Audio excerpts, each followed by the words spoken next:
This was suggested by Surit Das, who's a member from our Calcutta, from Calcutta. The book it's quite small. It's less than 100 pages, so it goes very quickly, and it's very quick to kind of. It's easy for you to understand and pick up stuff. I'm not going to get into the getting paid part of it, and even from the pricing bit. I'm just focusing on one main thing which he has suggested. Sorry, silent. He has suggested uh, 8 different ways, which I thought would be interesting. 8 different ways in which you can go about pricing your product.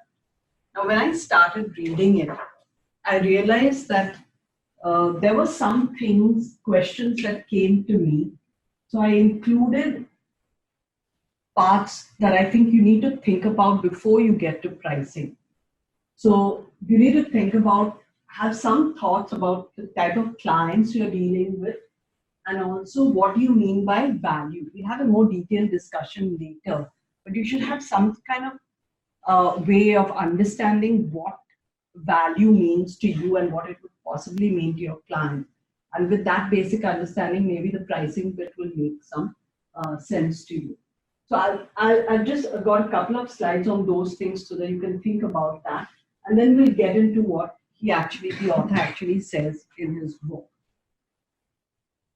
So when I was reading it, I started thinking about this based on other stuff that I had read about, that it's important to kind of maybe put your clients in buckets. It may help you to categorize them. You may not have a lot of clients right now, but give you some basic idea of what kind of client you're dealing with. And that may help you ultimately when you're trying to, out of those 8 methods of fixing your price, it may help you decide, okay, for this client, I may go with this. So these are typical terms I've heard from various different people. And I'll be, a sidewalker is somebody who, he's not in a hurry. Okay, so this client is not, he or she, or they are not in a hurry. They're just generally, you know, they want to test you out, they want to know what's out there. So you may not get a job immediately from this client, but they may make inquiries and ask you for basic information and that kind of thing. A fast laner is somebody who makes a decision quickly about whether or not he's going to take you on. So he has a different kind of mentality. He may want information quickly. He may want it given to him in a very precise kind of way. An emergency case is who's somebody who cannot find anybody else, or who just, you know, is desperate to get his work done. A blue chip is a real client for you who may be of a high value client, somebody who it would be good to have on your resume to say that you would work with this particular person. A true blue is somebody who gives you regular work. You know, you can count on them to come to you, to contact you, and it's not somebody you're trying to chase down, they'll call you when there's work. Haley's Comet is somebody who comes to you once in a lifetime, not a regular client. So you may not be able to depend on them for their regular work, but maybe when they do come, they really have an impact. And cattle call is something, I guess, which we're all familiar with, particularly when you're a freelancer. Somebody puts out, saying, I want, you know, we need so many editors. They may have work at some particular time, so they're just calling out and taking on as many editors as they can. And if you're lucky, the work may continue. If you're not, then it may taper off after a while. On value, this is what I've seen. There's a particular presentation, which a TED Talk, I'll give you the name later. But this lady, when she spoke on that TED Talk, she basically outlined these in terms of the way you think about your value.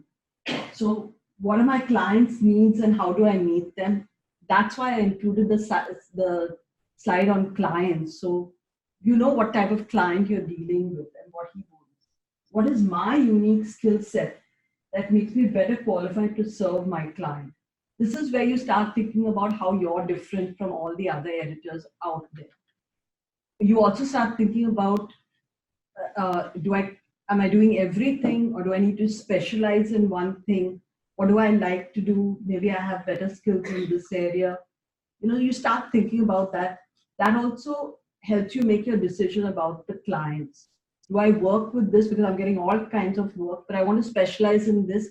I start looking for those types of clients and those types of books or journals and those types of assignments. What do I do that no one else does?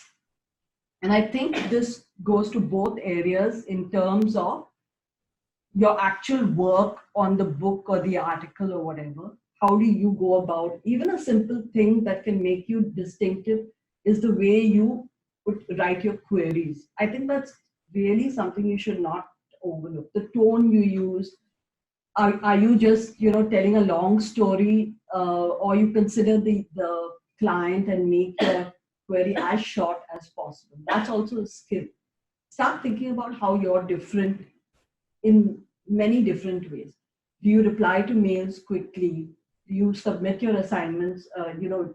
The deliverable goes on time, or does the deliverable go early? Are you able to manage that? All these make you very distinctive.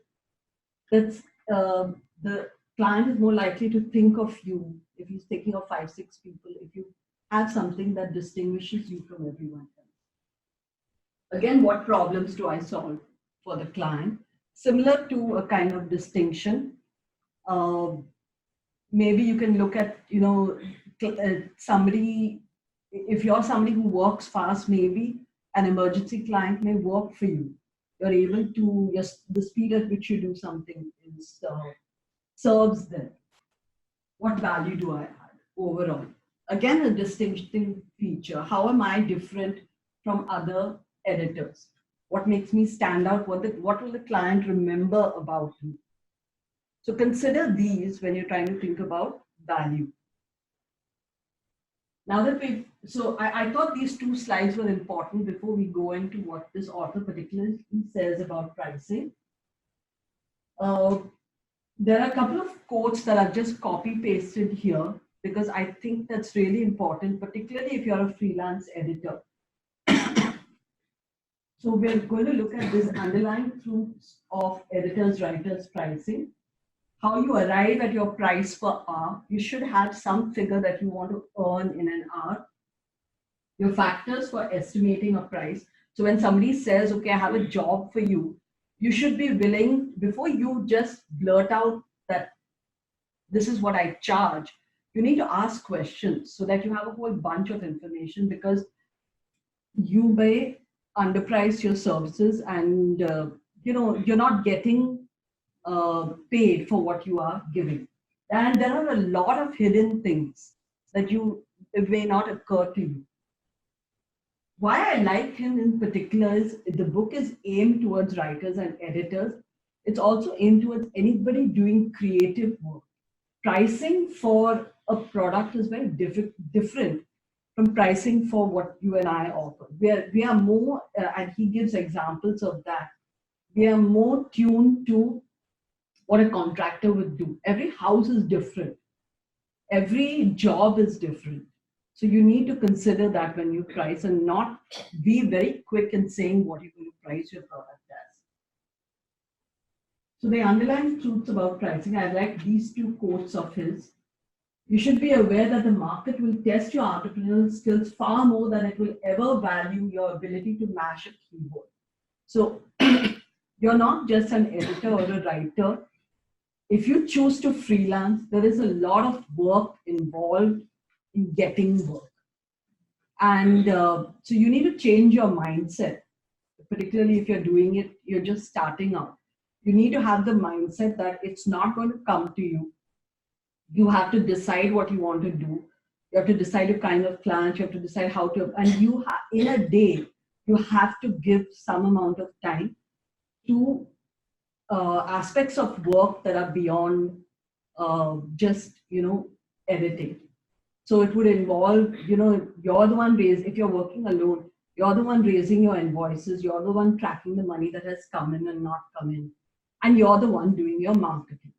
You're the one raising the quote. You're doing everything if you're working alone. So it's very important if you decide to freelance that you realize that you need some time apart to do these kind of things. And at some point of time, luckily, you will get to include this time in your price. The price when you're doing, when you're doing stuff that's not exactly what you're getting paid for. Okay, before I show you this quote, I'm going to say, he gives an example, a story in his book, and it's very similar to one that Surit also circulated some time ago. So he tells the story of Pablo Picasso, the painter, who is sitting in a cafe in France, and a lady comes up to him, a young woman comes up to him and says, "Please, draw a portrait of me." So she sits there, and he just, his pencil moves, whatever. He does it in a few minutes, and he gives it to her. And she likes it. She really likes it. And she says, "How much do I pay you for this?" So he says $5,000. So she said, "But you took only 5 minutes." He says, "But madam," she said, I see now I've messed it up. She basically says, "You took only it just took 5 minutes." He says, "No, it's taken a lifetime." So yeah, so that's what he means here when he says you need to monetize your brain. That includes your hard-fought education, your myriad experiences in business and elsewhere, and of course your creative talents. It's taking the sum of everything that's brought you to this point in your career and getting someone to pay you for it. The example that Surit had sent is also similar, about a man who takes his car to a mechanic. And the mechanic does the same thing. He just tightens something and he gives him a bill of maybe $100. And he says, "Why should it, what I need to see an itemized bill or something. Why you took only 5 minutes?" And it's the same thing, that it's the experience, knowing which screw to tighten. $1 may be actually tightening the screw, that the $99 is knowing which screw to tighten. So it's about all your experience that you're using on that particular job. So I think these two quotes require a kind of mind shift. You have to get into that kind of frame of mind, that it's not what you do, and particularly I've realized this since I've started being an editor. Every single thing you read is going into what you're doing at that point of time. Everything, it's all an accumulation of whatever you've done. It's not only what you've read, it's what you know. And editing, more than anything, I think I've realized, involves a lot of general knowledge. You need to know, you may have two different spellings for the same name, but you need to know which person they're talking about and make that spelling the right one. If there are two different celebrities who spell their name exactly, in two different ways, but they have the same name, you need to know that. So it's one profession where the more you read, the more you're adding to your skills. You're taking everything and putting it into that one assignment. So two things is, set time apart for actually doing other stuff to build your business, and you're monetizing your brain. You're finding a value for all your experience till that point of time. And the good part is, the more you learn, so the more you know. If you have 5 years of experience, your rate is different. If you have 10 years of experience, your rate is going to change because you're bringing all that in.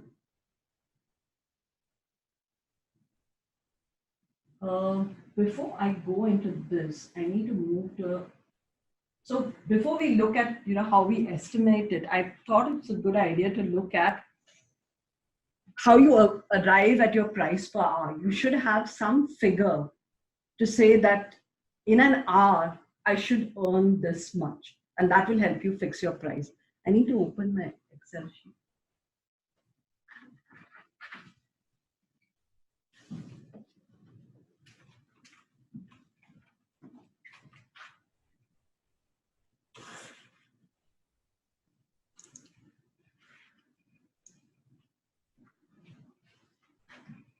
Okay. So he gives two basic ways, and it's quite simple. One is a bottom-up calculation, the other is a top-down calculation. So in the first one, the bottom-up calculation, he basically tells you, think of every single thing you're going to spend money on in a year. So you would have your basics like your household expenses, rent, maintenance, groceries, your car, education, healthcare, insurance. Then the stuff you're using for to run your business, your internet, your phone. If you have printers, if you have a printer or a laptop and everything that goes into it, think of every minor thing. Are you replacing your battery?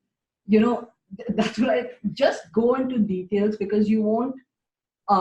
This is going to take time, and I would suggest like what I've started doing is keeping a track of these kind of things on an everyday or a monthly basis. Anything you buy, you and anything you spend on every day, and major things you spend on every month. So your food expenses, your utilities bill, credit cards, everything. How much do you spend on that? Then annual expenses, insurance, life insurance, medical insurance, maintenance contracts for the house. You know, your AquaGuard, you've got a service contract with them. Your AC, you're repairing every. I mean, you know, if somebody comes to service the AC. Other big expenses. Do you want to travel regularly? How much do you want to set aside for that kind of travel?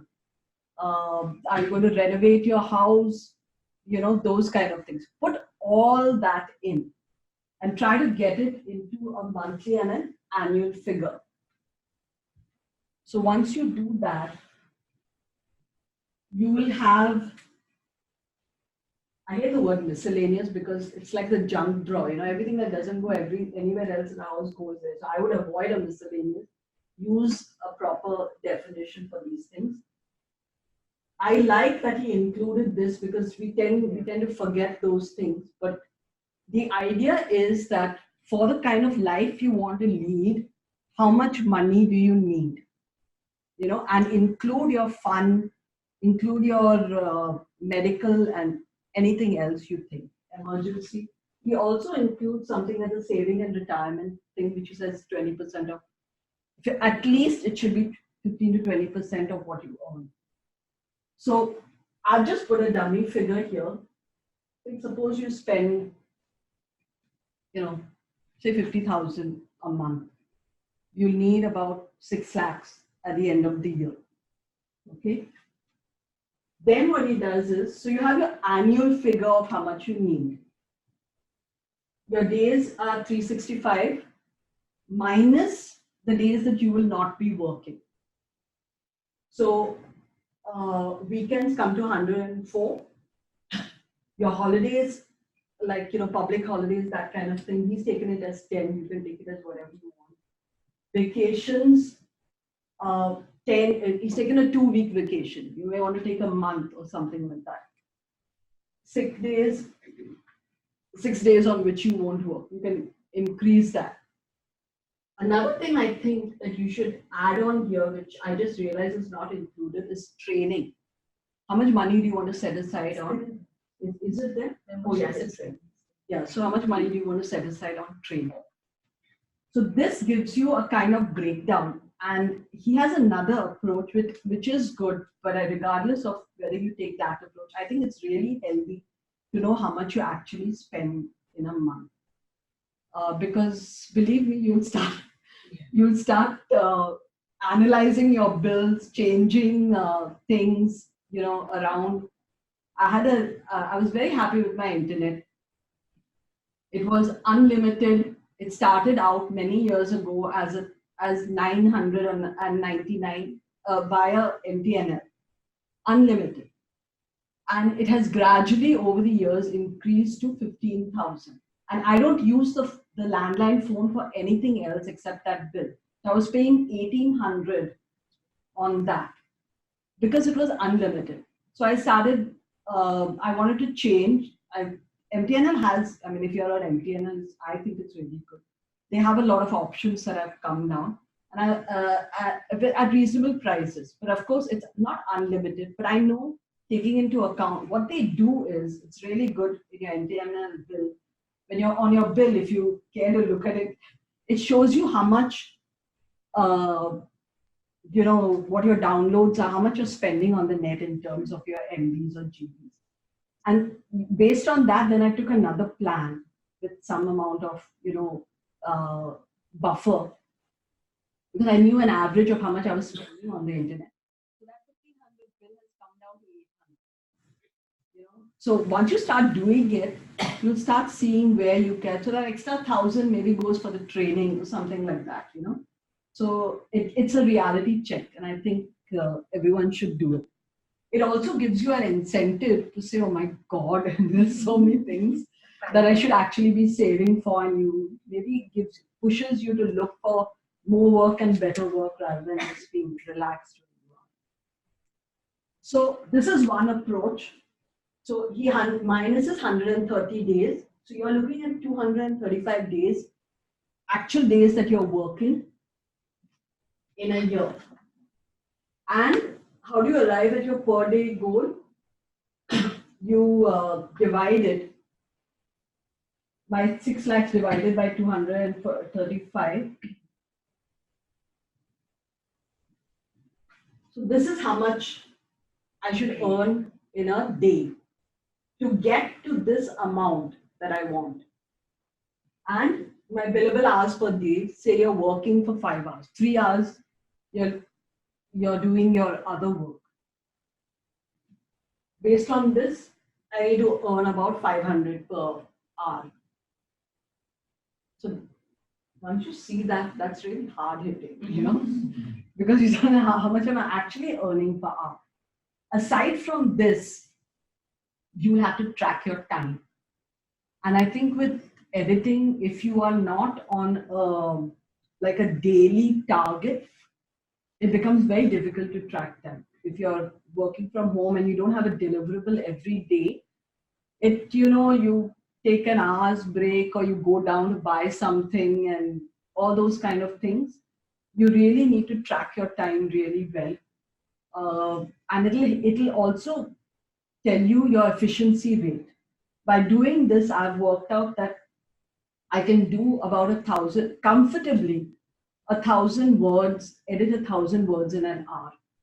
Of course, then I have to make leeway for if it's something that requires a lot of work, I'm going to take 1,500. It's going to go down. If it's an easy thing, maybe I'll be able to do 1,500 in an hour. If it's something that's tougher, I may be able to do 800 words in an hour. And why is that important? Because when somebody calls me and says, I have so many, a book of like X number of words, you can do a quick calculation. Okay, this is how much I can do. I mean, don't commit to anything till you actually see. Like I said, there are a lot of hidden stuff. But these numbers help you to get give you a kind of gauge or a range, or you know where you stand. So ultimately, this is quite a simple thing. So I liked it. You take your total expenses, you look at how many hours you're working, how many days you're working, you get a daily figure divided by the number of hours you're working in a day, and you get a hourly rate. Now the other side of it, the other option, what he does is, he doesn't go into all this. He just says, aim high on whatever you want to, how much you want to earn in a year. Okay, so if I say 12 lakhs in a year, you still do the same logic. You still, look at your days and all that. And if I just say 12 lakhs in a year, fine, my per day goal is 5,000, and my per hour, I'm working for 5 hours, because it becomes about 1,000. Now you're really like, what the hell am I doing? Am I close to that figure? Even close to it? So this is a really good, realistic reality check, and it's not difficult to calculate. If you go on this site, he has a ready-made kind of thing for this way of calculating. You just feed in your expenses and it does the calculation. But I did it in Excel, it's pretty simple. So this helps you get to what your hourly rate is. It gives you a realistic figure of what your hourly rate is. And it may change, but this based on how you improve as an editor. You may not want to say, I think, and it varies for people, but focusing on a job for 5 hours is really a big task. And I was listening to these podcasts done by the editing podcast. I don't know if you've heard it, but it's done by a lady called Louise Hamanvi, and she's there on the net, and another two of them do this podcast. And they also, in their conversations, have gauged that they are looking at 5 to 6 hours of pure editing work, sitting in front and looking at that screen. And everybody sets aside time for other kind of tasks. So now that we've got this and you know your thing per hour, how do I get to? Yeah. Now look at factors that will help you.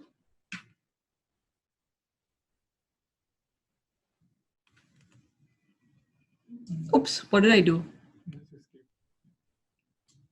On the slide. On the.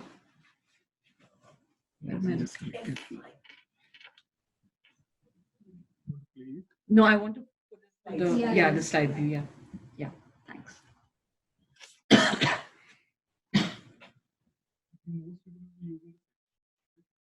Yeah, because it's easier. Who wants to sit and get that reality check of? And it's nice to dream. Now, I want to earn so much in India. That people in your industry. No. If I have to dream, why do I need to look at market forces? I'll just fire up. Realistically, I think most people would calculate in that.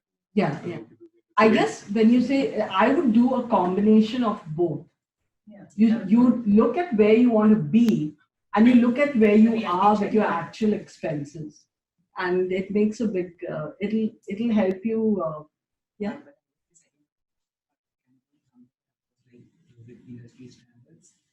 Yeah, you can. That's a good. But the first one is more personal. It's like yeah. Assuming end up understanding. Yeah. Because your needs are lower. Yeah. If your needs are less. You're right. Yeah. If you're looking at industry standard, and I don't think looking at the way he has done it, it's not really restricted to freelancers. Even if you're working, you have a target salary that you want to get to. So now that we know that figure, the hourly rate, now let's look at somebody comes to you and says, okay, I want a quote. How much do you charge for this? These are things that you need to take into account when before you open your mouth and say it's so many words per hour. It's only rupees per word or so many words, so many rupees per hour. You have to actually look at the content. Don't say anything till you look at the content, because you know how. And it may not be deliberate. Somebody trying to hire you. There's a 99% chance that the person who's hiring you doesn't really know what you do, and the time and effort it goes into doing that. So the length of it, what format is it in, the actual content, materials. This is particularly, I think, for writers. If you have to write an article, are you going to waste time doing a whole bunch of research? Then you have to charge for that research also. Are they giving you the material with which you write your article? Any unrelated project or physical tasks. That is there a whole long process where you take time to upload files? Or are there regular meetings where you'll spend an hour on the phone with somebody discussing this? What are the milestones? Are you going to be talking to them regularly? Because that's your time. You have to realize that if you're freelancing, there is time. There's even travel time. There's time. when you start, you may not be able to charge it, but you should be aware that you're spending time on travel, spending time on conversations, or those either with the client or when you're collecting information, that kind of thing. So time, you have to take care of how you are pricing that time. Revisions. How many revisions are there? This is a big, I think, it can suck out a lot of your money because your time goes in that and you haven't budgeted for it when charging. And what the deadline is. Is it, if you are in a position, and I hope you'll all be, where somebody comes and says they want something urgently, you're entitled to charge a higher price because you're putting everything else aside to do that. You may want to consider doing that. The other part of it is, somebody comes to you, how busy are you? If you're not busy, you may want to take it. If you're busy, you may want to, you'll see when we are looking at the quotes, how the busy part of it plays a part there also. The state of the economy, the state of your client's industry, and the state of your client. Take all that into account. You can't shoot your mouth off to somebody who's just very tough on budgeting and will not want to pay you that much. One-off or potential for more business. Is he going to come back to you, or do you think that he's a sidewalker, or somebody who's an emergency client will just give you one assignment and not come back later? All these will affect how much you actually charge on the job. Chemistry with the client. Is the client high maintenance? Is it somebody you get along with? Will it be easier to work with that person? If it's tough to work and you can charge a little higher, why not? Benefit to your portfolio. Like we said, blue chip clients. One job from them which shows that you really will add up on your resume and show that you know what you're talking about, and will give you exposure to other work, may really help. Before I get to shelf life, necessity to subcontract. That is, if the amount of work means that you need to hire somebody else, then you'll have to look at what you need to pay that person when you're pricing. I really like this shelf life of the project thing, particularly for people. What are you working on? Is it a book that a whole bunch of people are going to read? Or is it a blog article that people will forget in a month or so? That also, while taking on the job, maybe not necessarily with pricing, when you're making a decision to take on the job, you should consider that. If it's something that's there in perpetuity and somebody's going to refer to it for a long time, it's really going to add on to your resume. So that kind of thing. So these are things to consider before you just blurt out a rate. It's really important. And we think about it. I know we think about revision, or you learn the hard way. You say you're charging something and you haven't put it down on paper, and then somebody comes back and says, look, you need to rework this. So to be very clear, all this, of course, has to be put down on paper. You do all this, and then you don't have a solid agreement or even an email to say that these are my terms, you're going to get into a lot of trouble. So nothing verbal. The number of posts we see on Facebook, on WhatsApp, of people not getting paid because you look at a person or you talk to them on the phone and you say, okay, everything is fine. Or maybe you choose not to look at it because you're desperate for work. But it's really important. And another thing I realized, my first client, she was somebody who was working on, and she'd been working for a number of years. She was, research projects or whatever, somebody in the South, she was doing this kind of thing. And when I said that I was interested, about a month later or two, she gave me the work to do. But she gave me the instructions over the phone. And I didn't think of putting them down. And after I submitted it, she was not happy with it. And I realized that in the course of the conversation, either she forgot, there was some, it was the bottom line is, I realized that just because people are editors does not mean that they know how to communicate.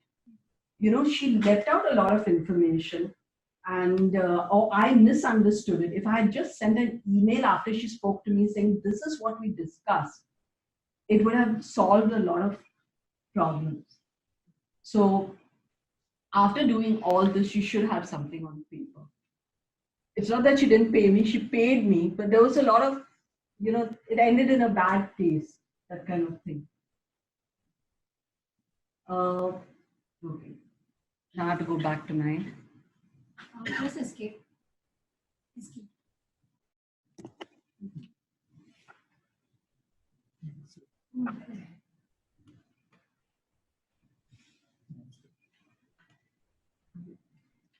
How do I scroll?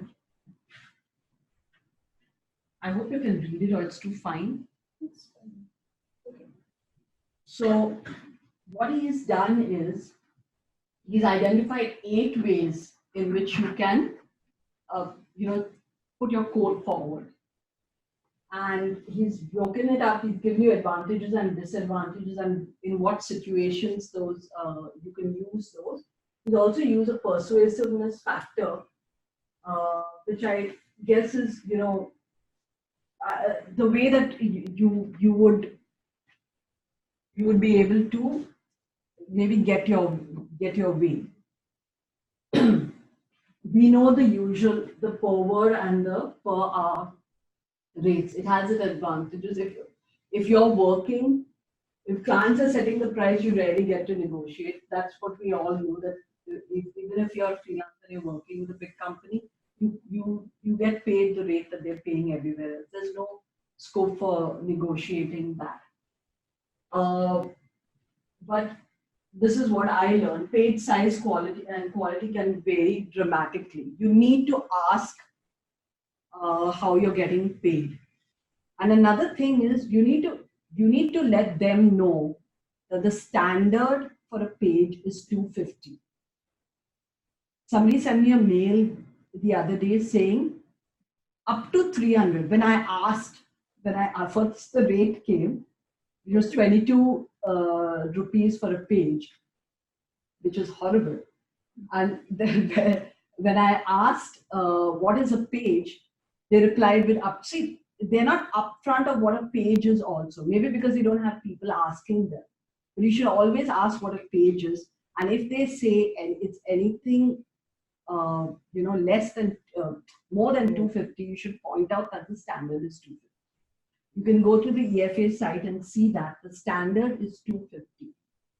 So this is the way of 300 words and all that. It just blur. Even if somebody says 300 words and you're thinking of taking the job, you can convert it into 250 and see where you really stand. So that's one way, that per page thing. I like that he says fast writers and editors, because the faster you work, the more you can complete per hour. The per hour rate, he says, for small jobs, big jobs with healthy budget and a trusting client. Here it's very difficult to get somebody to, I guess, agree to a per hour rate, and this should really well establish a per word rate is very clear to you and the person hiring you. Per hour, particularly if you're a freelancer, he doesn't know what you're doing in an hour. And he says here that the hour is counterproductive if you're fast. I mean, if you're working from home, I don't really see how it's counterproductive. If I finish a job that's meant that I'm getting paid for an hour and I do it in 45 minutes, I still have that 15 minutes to use for something else. I think that's what he means.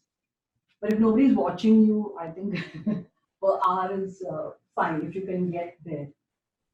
I like this one, the sales car gambit, because it's very classical. You give 3 rates: the higher rate, the lower rate, and the one in the middle. But you have to be very clear, very, very clear yourself and to the client in terms of what is in the lower rate, what you will not do. When you take a plan online for something like a subscription plan to something, they always give you 3 rates. This is what it basically is, because then you tend to the client tends to move towards the one in the center. So you price something that's low, but not low so that you're not getting any benefit. You price something that's high, and you price something in between. And in all three rates, you are very clear about what you're going to do for them. And that gets you, if he takes the higher thing because he can see comparatively that this is the advantage he's getting with a higher rate. Maybe you're not doing, maybe you'll do revisions, maybe you won't do revisions, those kind of things. So these are the three ways in which you can do it. You're transparently, he says it's best for experimenting within the market. So you give them three. If you're new and you're trying to figure out what you will get paid for, if you give three rates, it helps. And transparently raising the price of your services. So you know you have three figures to play with. This pricing structure is somewhat complicated to assemble and customize. Like I said, you have to be clear about what you're going to do for which price. And that is going to take a lot of work. Pie in the sky is what we meant by the, when you're already maxed out, you have a lot of work, you don't care whether the money would be nice. That is, somebody comes to you, but you've already got a lot of work. You just quote a higher figure because, and just to see whether the client is going to take it or not. So that's one way of doing it.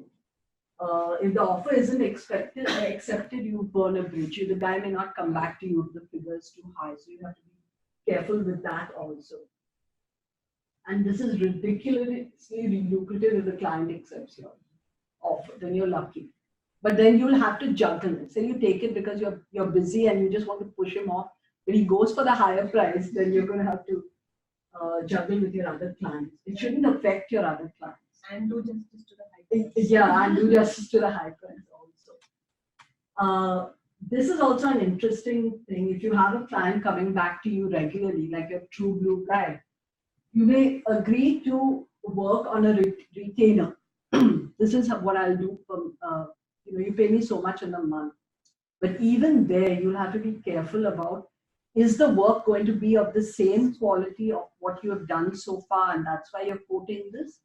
Or, can you not, are you earning less because you're getting a whole lot of work because you've just stuck to one fixed rate? The firm bid is where you just give one particular figure to a client. The cost is easy to convey. The clients know exactly. If you give a firm bid, then it's not going to cross this. This is my figure. And one more here is not to exceed estimate. That is, I will not go beyond this. It may come to less than that, but the price won't go beyond this. Here also, you have to be very careful with your pricing in terms of what you're committing to.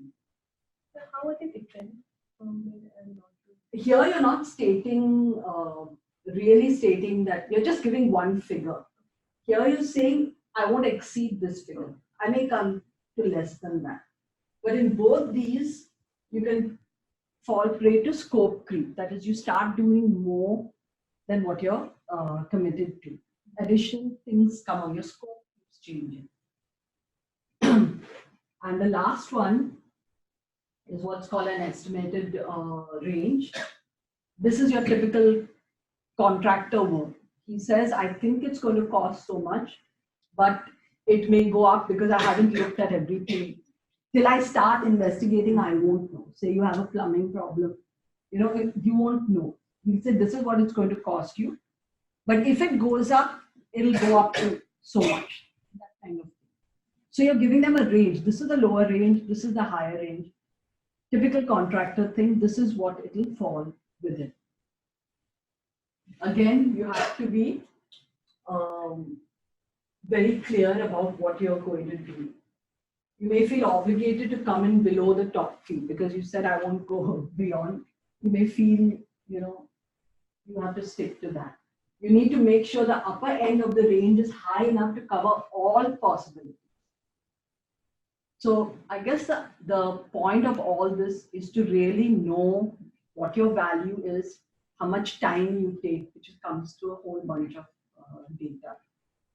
But these are the 8 different ways in which you can price something. Compared to the first few, the later ones are more for experienced Yeah. editors who can actually judge. Yeah, You know, who can judge. And that will come with the experience. So this persuasiveness factor is what? As in how easily they can get persuaded? Yeah. Yeah, how easily you can persuade them to take. Yeah. I've also put something for emergency clients, which is basically, he says, if you're taking a client on emergency, you really need to be prepared in a whole bunch of ways. One is to know what you define by emergency. Somebody who's perpetually in an emergency state is not helpful to you. Somebody who has just found you on Google and needs something done in a hurry is another state. He said, I'm talking about a good client with whom you have a solid relationship and who happens to need a lifesaver. Somebody who you're working with regularly but needs you at some particular point of time. That kind of work is emergency work, which though he's a regular client, because it's an emergency, you can probably charge him a higher rate. Do this only for clients with whom you have a strong relationship, because I can trust that they're telling the truth. I do this only at a premium price. So don't take a good client and in an emergency, charge him your normal rate. Because if you're going to be doing him a favor, try and get it to a higher rate. Again, make sure your scope and specifications are clearly defined. Schedule or reschedule other work. You need to decline the project if it's truly impossible and you can't fit it with the timeline, and inform other clients in advance. And inform the client in advance if there will be any rush charges. So you're firm on your price. The advantages says that it's likely to require any revisions because whatever you do is probably going to be accepted. And I like these two: earning client loyalty for life while earning a higher rate. So if you help somebody out in a crisis, it's very likely that they'll talk about you to other people. So that's the advantage of taking on an emergency client. And that's my session on this. I hope it gives you a lot to think about. And for one thing for sure, do not, at the very minimum, if you're starting out, say that you need to look at an extract of 1,000 words. And that buys you time while you're working on your extract. You also think of all the other things. Can I take it on? Can I not take it on? Can I, do I have something better? All that comes into play. But buy time by asking for that extract of 1,000 words. You mentioned a website. Yeah, actually what I did is, I don't have it here, but I just searched for the book and it takes you, it's called Cowbell Books. It takes you to that site and he has a ready-made thing where you just punch in your numbers and it does the calculation. Thank you. I think our snacks are here, so we can have that and then we'll start with Vinod's. That's the last one or there's one more? There's one more. There's a price and value discussion. So, no, he wanted this session. Okay, basically, he was afraid that you might extend over one. No, Typically, that's what happens. no. So far, we've managed to stick to our That's time. excellent. Yeah. I'll be there for the whole. Okay. So, why don't we have our Oh.